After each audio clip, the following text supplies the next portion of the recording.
this right now. Who is the greatest? Remember that? They were discussing among themselves who was the greatest.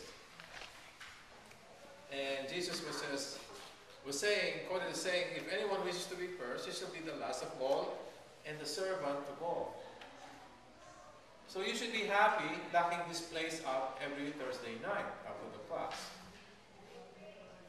That's being the greatest. That's being first, because you'll be the last.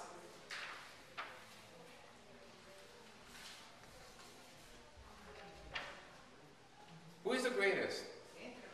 Society encourages us to do whatever it takes to be successful. You have to be successful. That's what the world says. But come to think about it. What do these degrees mean when you're in front of the throne of God? There's so many letters. I have met people with so many, from B to M to D to whatever letters. There are so many letters after the names. What does this mean when you're in front of the throne of God? They don't mean anything. Because after all, when we face Jesus upon death, as we discussed the 4 last things, we will be accounting for what we did. Not how many houses we own, not how many cars we drove, not how many acres of land we own, not how many businesses we put up. None of these matters. The only question is, you have, if you know accounting, there's a balance sheet. Okay, this is what I gave you. What do you do with them? You have to account for everything you did on earth. How many times did you lie? How many times did you commit sin? All of those will be accounted for. But again, this is not according to the Word. Frequently, in our struggle to succeed, we lose sight of Christ and end up relegating Him to second place. You see that? Because we're so preoccupied with something else, Jesus gets relegated to second or third or even worse place. How can you be the greatest? If I strive for it, Christ can be of greatest importance in my life. He can be number one despite my weak tendencies. Again, we are reminded we should be having Jesus as our number one. Not ourselves, not our children, not our parents, not anyone else. Not our job, not money. Jesus should be number one. Number 2, the secret to success. We must be humble ourselves like Jesus did in order to achieve true greatness. Highlight, if you have highlighter. Humble. We must be humble. This word, again, if we are to be great, we must be humble. That's the secret to success. Did I tell you that I saw a little statue? There's a man with a big tongue, and then down by his feet, there's these words. It's hard to be humble when you are as great as I am. That's what's written down below by his feet. That's not success, trust me. Childlike trust. Success in the spiritual life begins with our childlike trust in God. When trouble comes, give me an example of trouble. You cannot sleep because you're adjusting the time. Is that trouble?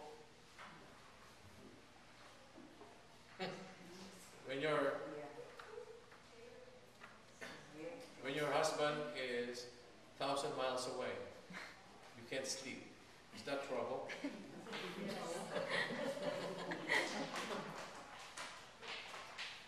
You know you have to cook first thing in the morning. You can't sleep. Is that trouble?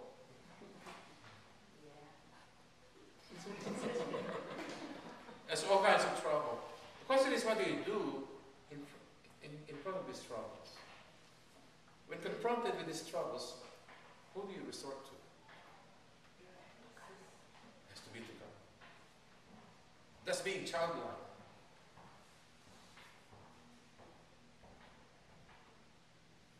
You know, we're trying to apply this in our lives now. We have crosses that we bear. We have trials. We have troubles. Big time troubles. And we have to apply this to ourselves. So we say to ourselves, let God be God. Let Him take charge. He knows what is best. Maybe He allowed this to happen because He wanted to test us.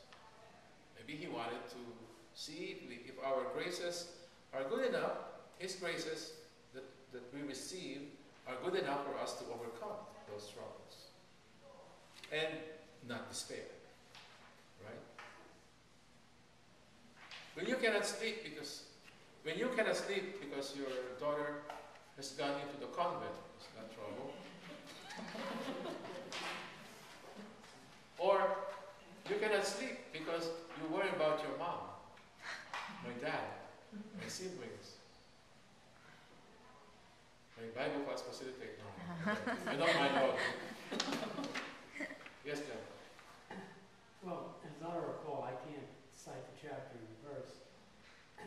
St. Paul indicates, my grace is sufficient for you. Amen. So I think the test would be more natural. Is the person prepared to take, to use your balance sheet analogy, this asset? Okay. Use it in such a way as to generate income and cash flow. Exactly. Amen. So it's more a question of human inadequacy, which we see all over the place, except where... Yeah, that's what I've been saying. Except where I am. When you stand in front of the throne of God, the question is, what did you do with those gifts I gave you? What did you do? Did you bury them? Remember Matthew 25, those 3 talents, the 3, what do you call it? Parable of the talents. One was given 5, one was given 2, the last one was given 1. The 5 was made 10, the 2 became 4, and the one who was given 1 buried it, and I know you're hardworking, here's your talent back. You wicked, useless, lazy, servant. See? What about the other 2? What did the master say upon his return? Well done, good and faithful servant. To those who have been trusted with less and did it are given more and more, right? And to one who was given less and was wicked and lazy, even the one he had is taken away from him and given to someone who is responsible. So again, thrown at you and me, what do you do with the gifts given to you? So I guess the question now is, what gifts did He give me? Trust me, God gave all of us gifts. Some of us are good in cooking. Some of us are good in praying. Some of us are good in singing. I don't know who, but maybe not him. Some of us are good at something. You know what I mean? Not everybody can preach. Not everybody can teach. Because it's a gift also. But find out, it's your task to find out what your gift is. What your gift is or what your gifts are. Whatever those are, use them in His glory and honor and praise. Have you decided what those are? Yes? So you'll start using them tomorrow when you wake up? Monday, the just settlement, Luke 8. Now, Luke chapter 8 is a beautiful one too. There is nothing hidden that will not become visible, and nothing secret that will not be known and come to light. To anyone who has, more will be given. And from the one who has not, even what he seems to have will be taken away. I just talked about it. I'm going ahead of myself. This is Luke chapter 8. Now, torchbearer. You know a torch, right? If you're a torchbearer, probably you're in front, so everybody can follow you because you shine. You have light. Do I nurture an appreciation for the gift of faith that I have received from God? Or, all of us believe here, I assume so. Anyone Muslim here? Jehovah's Witness? Mormon? No? I assume we're all Catholic Christians. All of us have been gifted with faith. Now, that faith that's been given to you, does that show? Does that show? Are you a torchbearer? Or are you one of those followers who is so dim in light? Some of us have dimmers. You know dimmers? It's dark. Do you show light? When people look at you, who do they see?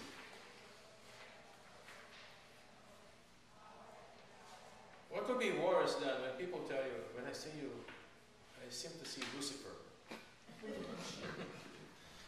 You know, Lucifer means light. You know that? The name Lucifer means light.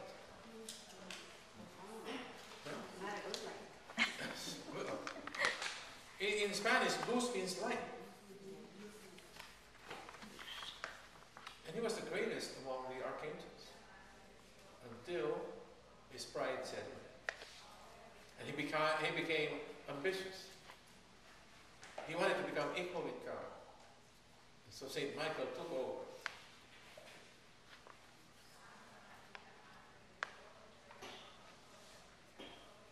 Number 2, wisdom at its best.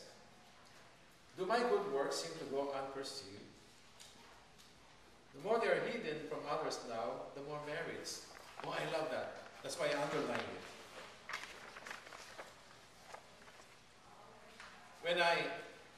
When I come, you know, I come to all the hours of masses at St. Peter's. Even Father Ivan has to ask me what time I will be in the mass. Because every week I go to a different mass. And whenever I attend any mass, nobody knew me, nobody knows me, nobody bothers me, nobody even notices me. I'm just one of those walking and sitting and standing and kneeling down in all this. I love it. I don't want to be recognized as the one doing Bible study classes. I don't want recognition. That's why my name is not here. Notice, have you seen my name here? Look at this. The more they are hidden from others now, that's why, although I'm a 4th-degree Knight of Columbus, you'll never see me wearing the thing, the cape, and the sword, and never. I don't believe in that. We'll gain before God. But to keep them hidden and to be a torchbearer for the journey to that place of eternal reward. What are we saying here? You don't have to be recognized by the society. Just keep the torch burning so you can show and shine. Shine this light so others can follow. That's all that matters. When you know a torch, right? Lit a torch, go into some place that's totally dark, and lift it up. Your face will be hardly seen. What is seen is the light, the end of the torch, right? And that's what Jesus is saying. Be that light. Let your faith shine. It's not important that they recognize your face. The important thing is your light shines. And that light happens to be your faith. Does your faith shine? Or does your faith glow? Or does your faith, is your faith hidden in a shop right back and nobody sees? See the meaning? That's what Luke 8 is saying. Number 3, a rewarded success. To anyone who has, as a torchbearer who has successfully led his band of friends, he'll be entrusted with more responsibility, or simply respected by others. And for the one who has not, thus a torchbearer who can't keep his flame alive will be ousted. If you are the torchbearer and you don't show light, what do you think will happen to you? They will push you aside and they will assign someone else to be the torchbearer because you don't shine light, right? And God works the same way. You've been given 5 talents. Let's see, who among you have been given 5 talents? Why are you looking at me like that? Who has been given 2 talents? And who has been given 1 talent? Like Mr. Jim Hoppa, he was buried under the walkway or driveway or someone. So they said in the news. Where's your faith? Does it show? Does it show? I'm daring you. Look in his chapter 8. There's us. Show your faith. Show your faith. James chapter 2 says, I will show you my faith through good works. Right? Remember James chapter 2? Tuesday, we too wish to see Jesus. Luke chapter 8, continuation. My mother and my brothers are those who hear the word of God and do it. Remember this? He was, the mother of Jesus and his brothers came to him, but they could not reach him because of the crowd. So somebody gave the word to Jesus, but he said, my mother and my brothers are those who hear the word of God and do it. Those are his mother and brothers. Are you the brother of Jesus or the sister of Jesus? What makes us the sibling of Jesus? You hear the word and you do it. Is that clear? Luke chapter 8. Don't be hearers of the word. Don't be hearers. You gotta be doers. You gotta be doers.